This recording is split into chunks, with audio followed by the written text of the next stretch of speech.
Good morning, students. Welcome to the second lecture in the corrosion series of lecture. ये उस lecture के क्रम का दूसरा लेक्चर है जिसमें अलग अलग करीब 6-7 लेक्चर यूज़ कर कर आपको कोरोजन के बारे में विस्तार से समझाया जाएगा। मैं डॉक्टर प्रवीण पुरोहित इंजीनियरिंग कॉलेज बीकानेर में व्याख्याता के पद पर कार्यरत और कोशिश मेरी ये है कि जो बीटेक इंजीनियरिंग के कोर्स हैं आरटीयू, बीटीयू व अन्य यूनिवर्सिटीज़ के जिसमें कोरोजन नाम की एक यूनिट है इंजीनियरिंग केमिस्ट्री में, उसके बारे में आपको विस्तार से पढ़ाया जाए। देखिए, जो पहला लेक्चर था कोरोजन में उसमें introduction, causes of corrosion, significance of corrosion for engineers के बारे में बताया गया। इस लेक्चर में कोरोजन कितने तरह का होता है और उसका मुख्य मैकेनिज्म क्या है, फिर गैल्वेनिक या बाईमेटेलिक कोरोजन क्या होता है और कंसंट्रेशन सेल कोरोजन क्या है।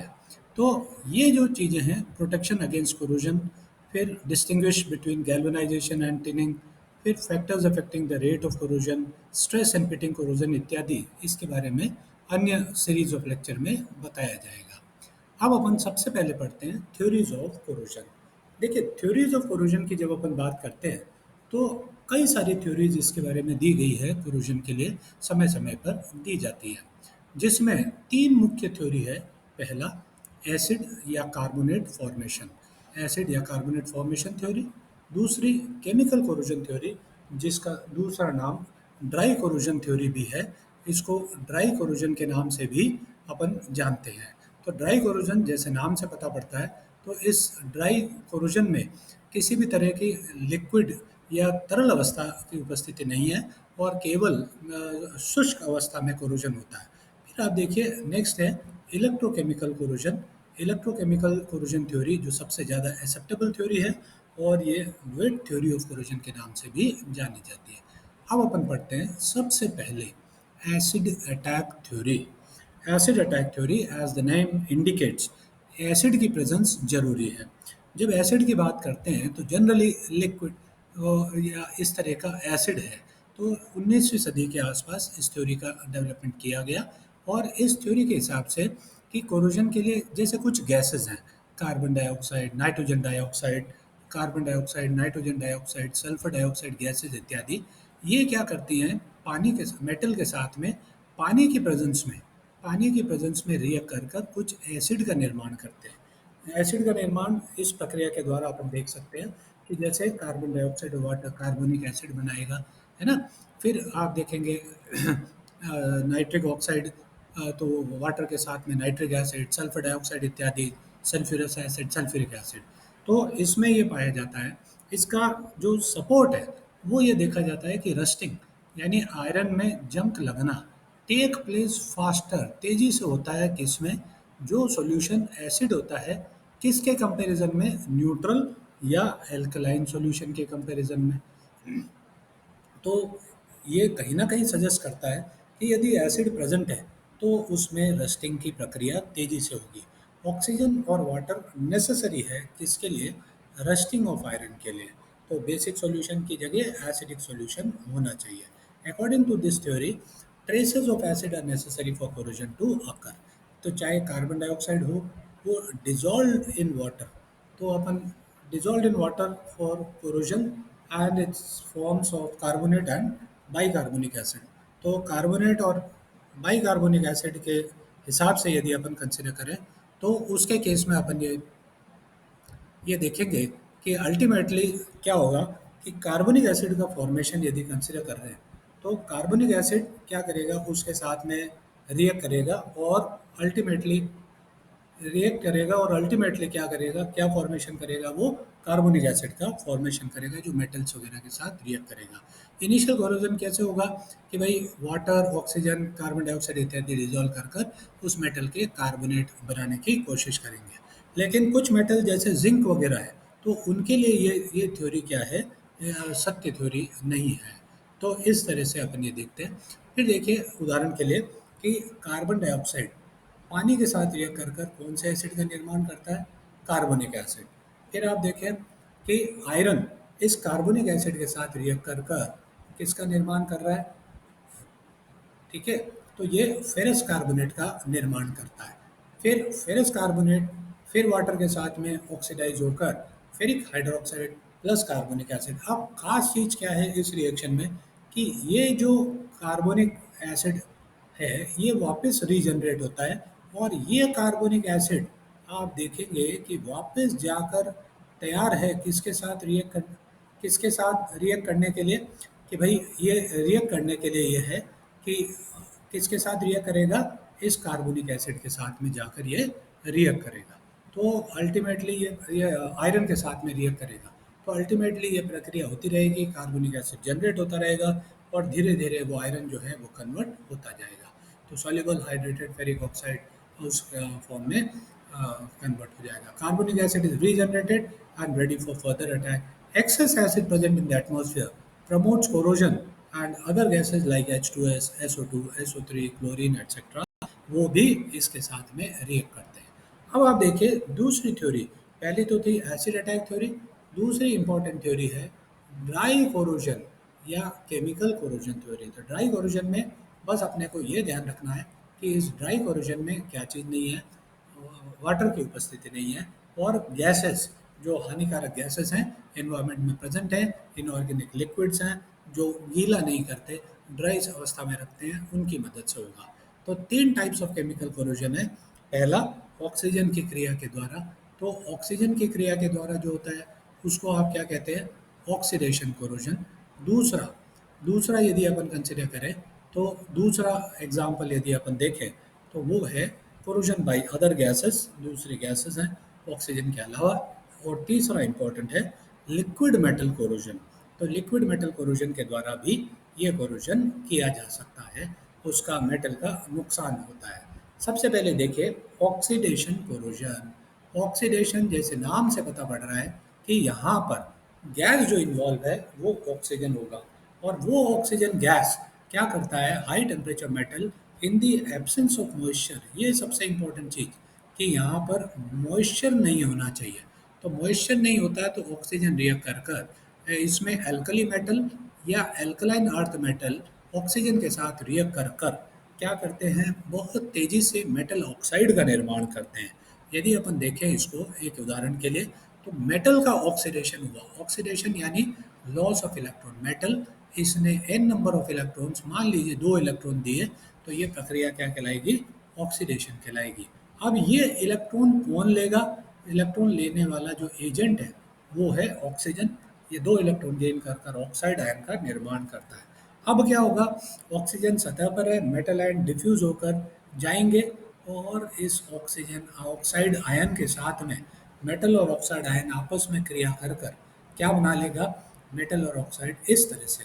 तो देखिए एक इम्पॉर्टेंट चीज़ है कि मेटल आयन कहाँ जनरेट हुए, ये नीचे की तरफ, और ये यहाँ से धीरे धीरे मेटल आयन के फॉर्म में मेटल डिसॉल्व होगा और इसका कैटायन बनेगा, और यहाँ पर ये ऑक्सीजन जो है यहाँ से, ठीक है ना, तो ऑक्सीजन जो है फाइनली इलेक्ट्रॉन गेन कर कर इस तरह से इसके फॉर्म में ये कन्वर्ट होगा। तो आप ये देख सकते हैं कि एक परत बन जाती है मेटल ऑक्साइड की उसके सरफेस के ऊपर। The scale of metal oxide is form.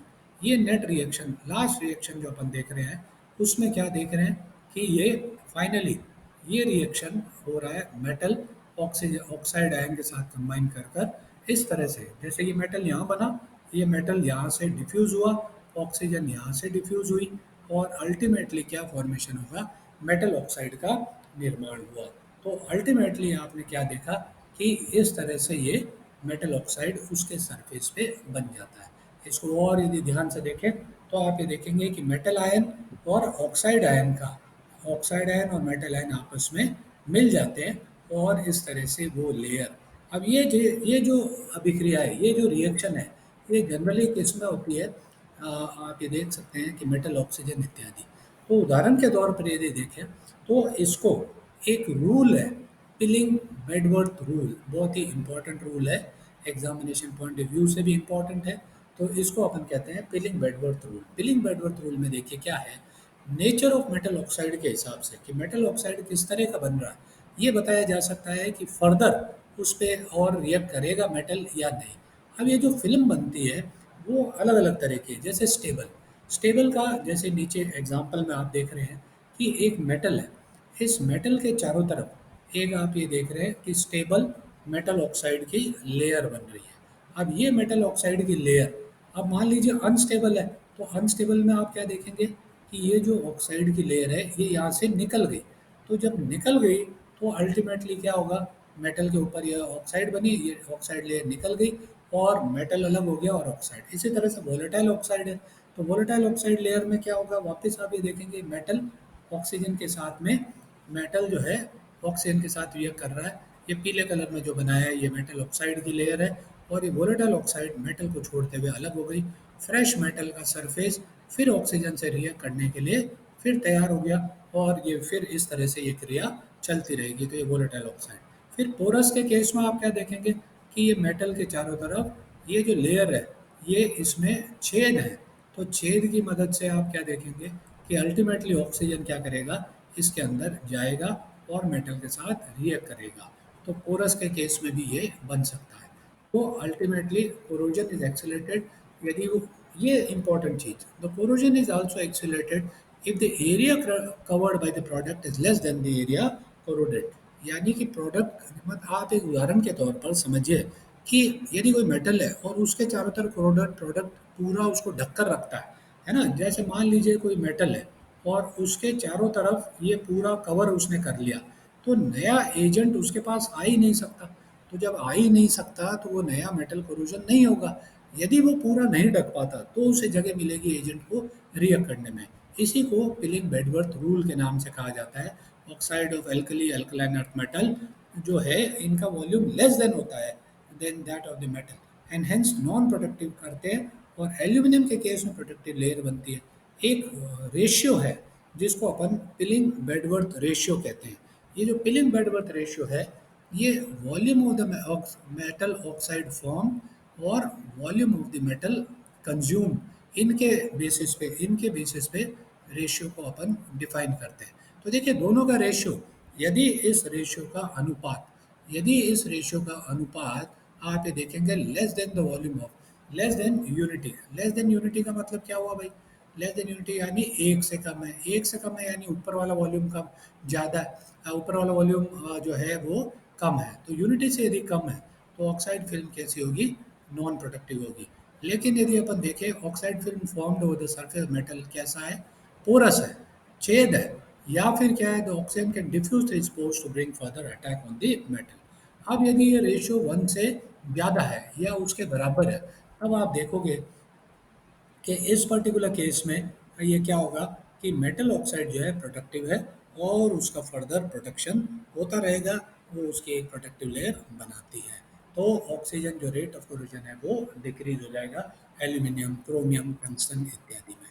फिर देखिए corrosion due to some other gases, कुछ अन्य गैसेस को यदि अपन कंसिडर करें, है ना, पहले तो ऑक्सीजन गैस से कंसिडर करा, अब कुछ अन्य गैसेस जैसे sulphur dioxide, carbon dioxide, chlorine, H2S, F2 इत्यादि, ये जो इस तरह की गैसेस हैं, ये गैसेस क्या करती हैं कि ये गैसेस उसका फिर फर्दर क्या करेंगे, कोरोजन करेंगे। In this corrosion the extent of corrosion effect depend mainly on the उनकी केमिकल एफिनिटी। जैसे फ्लोरीन है तो फ्लोरीन है, हाइड्रोफ्लोरिक एसिड है और इस तरह की गैसेस हैं वो तेज़ी से रिएक्ट करती है। फिर देखिए कोरोजन, यदि अपन देखें यहाँ पे वापस वही बात, volume of the corrosion film formed is more than the underlying metal, तो वो प्रोटेक्टिव होगा, नॉन पोरस होगा। लेकिन यदि वॉल्यूम जो है उसका क्या होगा, कम है, तब वो क्या करेगा, उसको प्रोटेक्ट नहीं कर पाएगा। जैसे H2S gas at high temperature react with steel forming a FeS scale. तो Fe प्लस स्टील जो है H2S FeS का ये स्केल बनाता है जो कि कैसा है, पोरस है।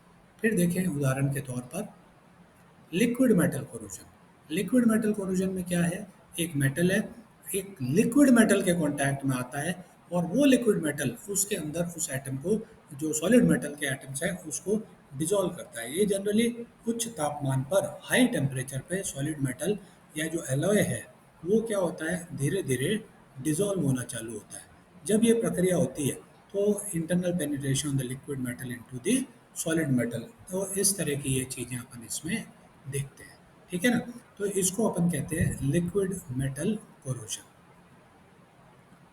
तो जैसे कूलेंट है, तो कूलेंट सोडियम मेटल यूज़ किया जाता है न्यूक्लियर रिएक्टर इत्यादि में। तो cadmium nuclear reactor leads to corrosion of cadmium, cadmium के जो पाइप्स वगैरह और इस तरह के जो मटेरियल कैडमियम का जो यहाँ यूज़ हो रहा है, उसके ऊपर से जब ये तरल अवस्था में सोडियम मेटल फ्लो करता है एज अ कूलेंट, तब वो उसको डिसॉल्व करता है। अब दूसरी सबसे इम्पोर्टेंट थ्योरी है, वो है वेट थ्योरी या इलेक्ट्रोकेमिकल थ्योरी।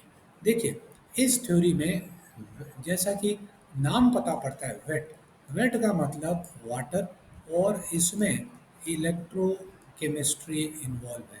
इलेक्ट्रोकेमिस्ट्री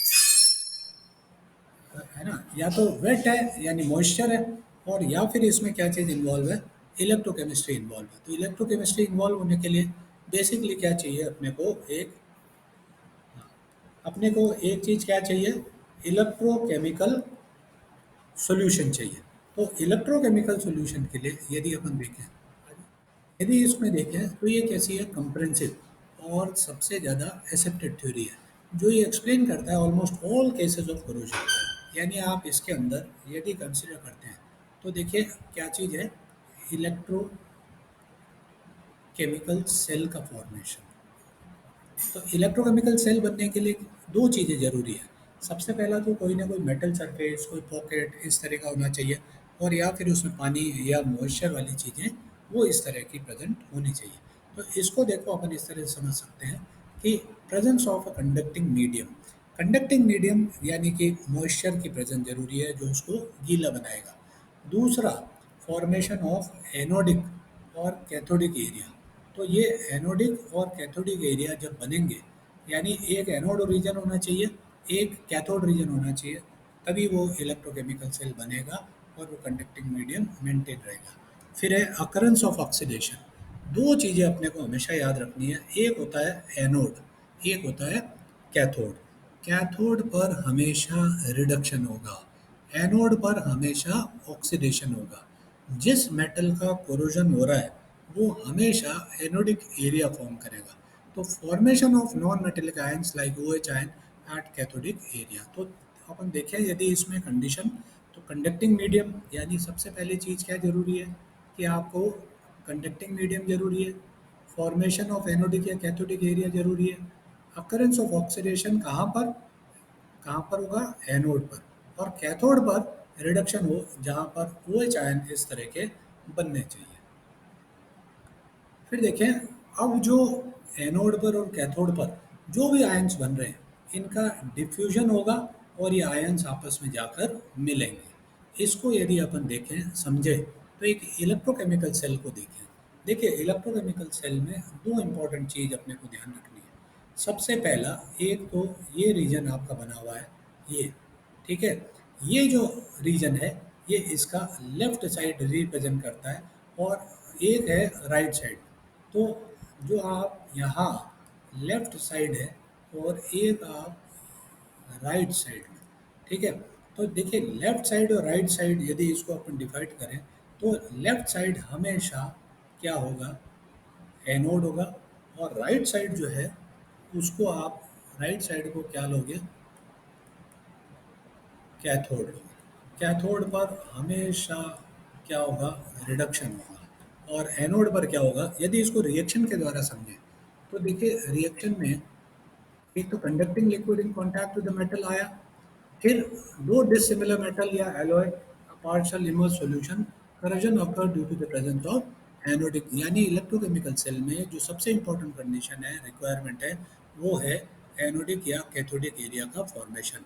एनोड पर आप इसको याद रखें, हमेशा ऑक्सीडेशन होता है, कैथोड पर रिडक्शन रिएक्शन होगा, ये याद रखना है। ऑक्सीडेशन मतलब loss of electron, cathode reduction मतलब गेन ऑफ इलेक्ट्रॉन। जो एनोडिक रीजन है, मेटल यदि एनोडिक रीजन बनाता है तो मेटल आयन बनाएगा, यानी उसका कोरोजन होगा ही होगा। इसको इस उदाहरण के द्वारा समझा जा सकता है। सिंपल सा एग्जांपल है, इसको और डिटेल में आगे देखते हैं।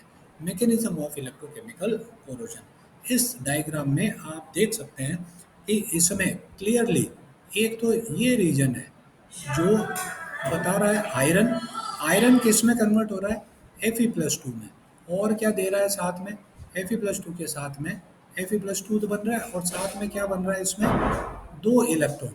ये प्रक्रिया एनोड है। दूसरा रीजन अपन क्या कर रहे हैं, कैथोड। देखिए कैथोड में क्या कर रहा है, ऑक्सीजन की प्रेजेंस में, वाटर के प्रेजेंस में इलेक्ट्रॉन गेन कर कर कौन सा आयन बना रहा है, ओ एच आयन बना रहा है। तो ये प्रक्रिया क्या हो गई, रिडक्शन। और ये याद रखना है कहाँ होगा, ये कैथोड पर होगा। जहाँ आयरन Fe+2 में कन्वर्ट हो रहा है, ये कहाँ होगा, एनोड। ये कहाँ हो रहा है, सरफेस ऑफ मेटल पर हो रहा है। तो सरफेस पे जब पानी की उपस्थिति में छोटे छोटे इस तरह के पैकेट, तो एनोडिक रीजन में क्योंकि ऑक्सीडेशन हो रहा है, तो अपन ने लिखा है dissolution of metal. Dissolution of metal को आप ऐसे समझे, यदि मेटल है तो Mn plus plus n electron का फॉर्मेशन, मेटल आयन डिसॉल्व होने लग जाएगा, है ना। तो metal ion are form with the liberation of free electron. इस प्रक्रिया के द्वारा अपन समझ सकते हैं, इस इक्वेशन के द्वारा। और ये कैथोड पे क्या होगा, रिडक्शन। तो कैथोड पे रिडक्शन में दो प्रोसेस है, या तो हाइड्रोजन इवॉल्व हो या फिर ऑक्सीजन को एब्जॉर्प्शन हो। यदि हाइड्रोजन इवॉल्व हो रही है तो आप खुद जानते हैं, आप पढ़े हुए हैं कि हाइड्रोजन बनने के लिए H+ आयन की उपस्थिति आवश्यक है। तो हाइड्रोजन इवॉल्व तभी होगा जब H+ आयन प्रेजेंट है। एब्जॉर्प्शन ऑफ ऑक्सीजन यानी ऑक्सीजन की प्रचुर मात्रा। तो आज सबसे पहले अपन देखते हैं एब्जॉर्प्शन ऑफ ऑक्सीजन के द्वारा। देखिए आप ऑक्सीजन का एब्जॉर्प्शन के लिए आप ये जो नीचे लिखी हुई इक्वेशन है इस पे ध्यान दीजिए। ऑक्सीजन H+ आयन के प्रेजेंस में वाटर बनाता है, या H+ आयन इलेक्ट्रॉन लेकर क्या बना लेगा, 4OH आयन, किसमें, बेसिक मीडियम में। यानी एसिडिक मीडियम है तो वाटर बना, बेसिक मीडियम इस तरह से प्रेजेंट है तो ये क्या करेगा, ओ एच आयन बन रहा है किसमें, और यदि ऑक्सीजन प्रेजेंट है। ये रिएक्शन को आप भली भांति इस तरह से समझ सकते हैं। क्लियरली देखिए, मेटल यहाँ पर छोटा एरिया, यहाँ एक पॉइंट है, वहाँ पर आप ये रिएक्शन देख रहे हैं। आयरन Fe+2 के साथ कंबाइन कर कर Fe+2 आयन बना रहा है। ये रीजन छोटा है, ऑक्सीडेशन हो रहा है। आपको सिखाया छोटा ऑक्सीडेशन का रीजन एनोडिक रीजन है। यहाँ ऊपर नमी की उपस्थिति में, नमी की उपस्थिति में क्या होगा कि ये क्या करेगा, इलेक्ट्रॉन और वाटर के साथ कंबाइन कर कर,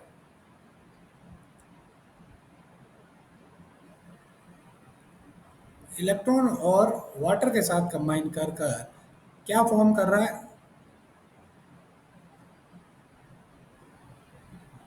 तो इलेक्ट्रॉन और वाटर के साथ कंबाइन कर कर आप ये देखेंगे आराम से कि इसमें ये किसका फॉर्मेशन कर रहा है भाई, ये इस तरह से ओ एच आयन का फॉर्मेशन कर रहा है। अब आपके पास दो तरह के आयन बने, ओ एच माइनस आयन जो उस सॉल्यूशन में है, और Fe+2 आयन जो इस छोटे से सरफेस पे स्मॉल एनोड रीजन पर है। ये जो रीजन में Fe+2 आयन बना, ये इस ओ एच आयन के साथ कंबाइन करेगा और रिएक्शन क्या होगी, नेक्स्ट पेज पे देखते हैं अपन।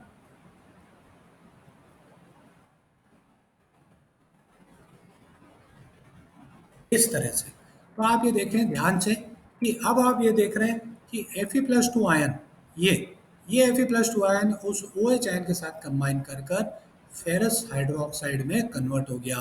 अब ये फेरस हाइड्रोक्साइड फिर कंबाइन करेगा, ये दूसरा उदाहरण आप देख सकते हैं। ऑक्सीजन जो है एटमॉस्फेयर में प्रेजेंट है, पानी के अंदर डिसॉल्व हो रही है। यहाँ पानी जो है ऑक्सीजन के साथ कंबाइन कर कर, इलेक्ट्रॉन के साथ में कंबाइन कर कर वो क्या बना रहा है, ओ एच आयन का फॉर्मेशन कर रहा है। ये ओ एच आयन Fe+2 आयन के साथ कंबाइन कर कर FeOH वोल्टाइज बना रहा है ना, ऑक्सीडेशन।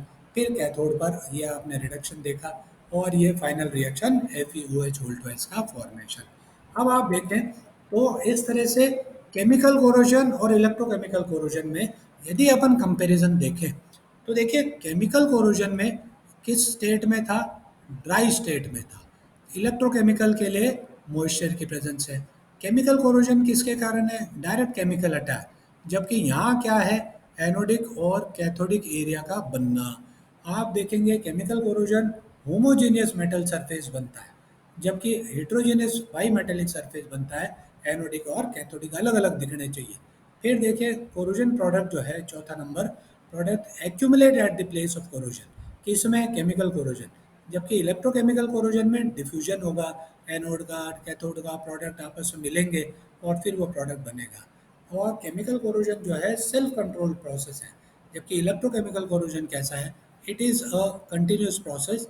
एंड फिर आप देखिए formation mild scale iron surface है, यदि एग्जांपल लेवे तो केमिकल कोरोजन होता है। जबकि इलेक्ट्रोकेमिकल कोरोजन में आप यदि देखें तो उसके अंदर क्या होता है कि मॉइस्ट एटमॉस्फेयर में रस्टिंग। अब दूसरा उदाहरण प्रेजेंस ऑफ एसिडिक मीडियम, ये और सबसे इम्पोर्टेंट चीज़। देखिए एसिडिक मीडियम का मतलब क्या है, एसिडिक मीडियम का मतलब है साफ साफ कौन से आयन प्रेजेंट है इसके अंदर, H plus ion present. H plus ion क्या करेंगे भाई, ये जो एच प्लस आयन है, ये जो एच प्लस आयन है, ये आपके इलेक्ट्रॉन गेन कर कर क्या बना लेंगे, हाइड्रोजन गैस बनाएंगे। तो आप ये रिएक्शन में क्लियरली देख सकते हो, यहाँ रिएक्शन में लिखा है कि 2H plus 2 electron gives hydrogen gas. और यहाँ सबसे इंपॉर्टेंट चीज़ क्या है, ये प्रोसेस रिडक्शन का, ये जो हो रहा है एसिडिक सॉल्यूशन का रिडक्शन, ये छोटे एरिया में हो रहा है, स्मॉल कैथोडिक एरिया है। और बाकी का जो सरफेस है आयरन का, है ना, ये वाला, वो पानी के कांटेक्ट में आकर Fe+2 प्लस दो इलेक्ट्रॉन सॉल्यूशन कहाँ ट्रांसफ़र हो रहे हैं, इस मेटल की तरफ, जहाँ H प्लस आयन के कांटेक्ट में आकर वो फाइनली क्या कर रहा है, एच प्लस आयन के कॉन्टैक्ट में आकर H2 गैस में कन्वर्ट हो रहा है और H2 गैस लिबरेट हो रही है। इसको यदि मैं रिएक्शन के माध्यम से समझाऊं तो आयरन Fe+2 बनाता है, इलेक्ट्रॉन H प्लस आयन के साथ कंबाइन कर कर 2H प्लस हाइड्रोजन गैस बनाते हैं। ओवरऑल रिएक्शन Fe और 2H plus gives Fe2 plus plus H2। और ये Fe2 प्लस जो है, फिर यदि वहाँ आप देखेंगे इस तरह से इस ओवरऑल रिएक्शन को और बढ़िया तरीके से अपन ऐसे समझ सकते हैं, एसिडिक सॉल्यूशन में हाइड्रोजन गैस का फॉर्मेशन। तो दो इम्पोर्टेंट चीज़ें अपन ने देखी, एक ऑक्सीजन की प्रेजेंस में और एक H प्लस आयन की प्रेजेंस में। यदि ऑक्सीजन की प्रेजेंस में है तो वहाँ क्लियरली ऑक्सीजन इलेक्ट्रॉन गेन कर कर FeOH2 का फॉर्मेशन कर रहा है, जबकि यहाँ पर Fe+2 बना रहा है।